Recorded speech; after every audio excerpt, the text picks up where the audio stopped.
L'objectif du projet national de l'enseignement est de reconstruire le citoyen égyptien et de réinventer la société pédagogique dans son ensemble afin que l'écolier marque plus d'intérêt pour l'enseignement et la créativité, a déclaré le ministre de l'Éducation, de l'Enseignement et de l'Enseignement technique, Tarek Chaoui, dans une séance lors des réunions de printemps du groupe de la Banque mondiale et du FMI sous le thème Investissement dans le capital humain au Proche-Orient et en Afrique du Nord. Les cycles primaires ont pour but de propulser les écoliers sur la voie des talents et du développement personnel. L'Égypte fait beaucoup pour moderniser l'enseignement censé développer les talents que recherche le marché du travail, a indiqué M. Chaoui. L'être humain est le noyau de tout développement global et la direction politique est consciente de l'importance de le construire, partant de sa foi en le rôle qu'il joue dans la promotion du pays, a-t-il poursuivi. Intervenant devant la même séance, la ministre de l'Investissement et de la Coopération internationale a pour sa part indiqué que l'initiative du président El-Sisi pour investir dans le capital humain était un bond qualitatif en Égypte et consiste à adopter les talents des jeunes et à les former conformément aux exigences du marché de travail.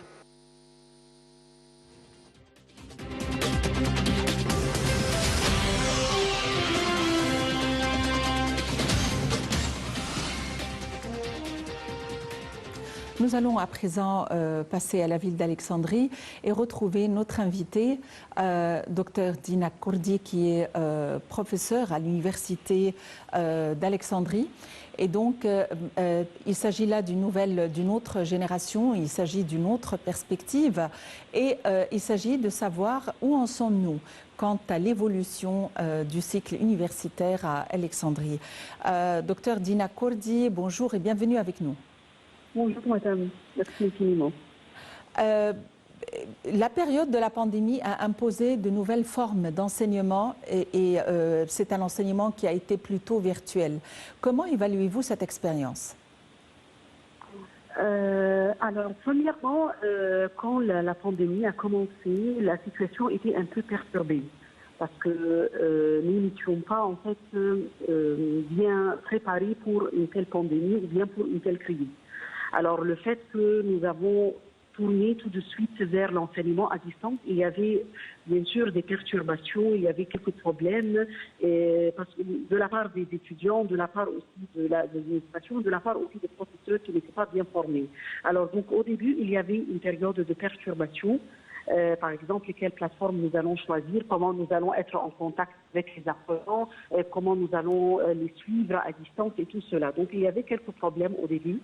Mais avec le temps, et disons à partir du début de cette année-là, en septembre dernier, alors la situation a changé. Donc il y avait un système sur lequel nous avons adopté. Il y avait, disons, des instructions que nous avons suivies, des consignes de la part de l'administration, nous étions mis d'accord sur la plateforme que nous avons choisie. Il y avait par la suite des instructions concernant le suivi des étudiants à distance. A été, disons, fait ou bien pris en considération à partir du début de cette année-là. Oui. Mais ça reste quand même toujours, il y a quelques problèmes. Par exemple, des problèmes techniques concernant la connexion Internet. Parfois, les étudiants n'ont pas de connexion Internet, parfois même avec les professeurs. Donc, ça reste un peu quelques problèmes. Mais la situation, je dis, a amélioré. Dr Dina Kurdi, il y a un grand projet national très ambitieux visant la reconstruction du citoyen égyptien et l'État a commencé par l'enseignement, que ce soit l'enseignement universitaire ou l'enseignement technique. À votre avis, et à la lumière de ce projet ambitieux d'évolution de 27 universités égyptiennes, quels sont les aspects que vous souhaitez voir développés pour parvenir à cet objectif, pour satisfaire cet objectif qui est l'objectif de l'État? En fait, c'est le fait d'évoluer les universités pour répondre aux besoins du marché du travail. Ça, c'était un objectif depuis longtemps pour l'État et voilà, ça se fait maintenant. Je pense qu'il est temps vraiment de penser maintenant à la révolution ou bien l'évolution de tout ce qui concerne l'enseignement et le cycle universitaire et pour répondre aux besoins du marché du travail. Comme vous le savez maintenant et avec la pandémie, les emplois ont totalement changé. Maintenant, on parle de tout ce qui est technique, tout ce qui est technologique, tout ce qui se fait à distance et tout cela. Alors vraiment, la vision des emplois ou des offres d'emploi pour les jeunes a totalement changé. Et depuis longtemps, on accorde une très grande importance à tout ce qui concerne la technologie et tout ce qui est technique, et numérique aussi. Il y a beaucoup d'offres d'emploi maintenant dans le monde entier qui vont voir le jour pendant les années suivantes ou bien qui sont sur le marché maintenant, mais nous n'avons pas en fait des personnes qui sont bien préparées ou bien qui sont bien formées pour cela. C'est pour cela que maintenant, nous ne pouvons pas perdre beaucoup de temps plus que ça. Et ça a été vraiment confirmé avec la pandémie de Covid-19. Alors, vraiment, on doit penser maintenant à la formation ou bien à l'orientation professionnelle aussi des étudiants, avec tout ce qui concerne le numérique et la technologie nouvelle. Et tout ce qui concerne la numérisation et tout cela, parce qu'il est temps, parce que vraiment le marché du travail pas seulement dans le monde entier. Maintenant, nous pouvons travailler à domicile, nous pouvons travailler à distance pour n'importe quel pays. Donc, si jamais les étudiants n'ont pas les compétences nécessaires ou bien ne sont pas bien formés pour répondre à ces nouvelles exigences, c'est sûr qu'ils ne vont pas avoir de place dans l'avenir du travail. C'est pour cela que, à mon avis, je vois que vraiment c'est un projet très ambitieux, en fait. Et nous devons commencer même avec les étudiants, non seulement à partir du cycle universitaire, mais aussi à partir du cycle même primaire. Nous pouvons voir maintenant qu'il y a beaucoup de stages dans quelques écoles qui ont été organisés concernant la codification, par exemple, pour les étudiants. On apprend maintenant aux apprenants ou bien aux élèves qui sont encore plus petits à faire de la codification et tout ce qui concerne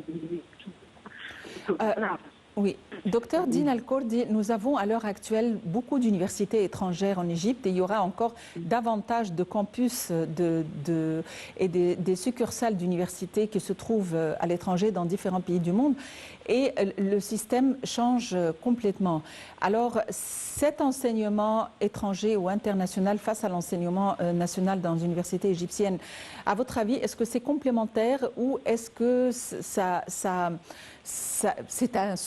je ne veux pas dire un surplus, est-ce que ceci crée une sorte de ségrégation au niveau du marché du travail?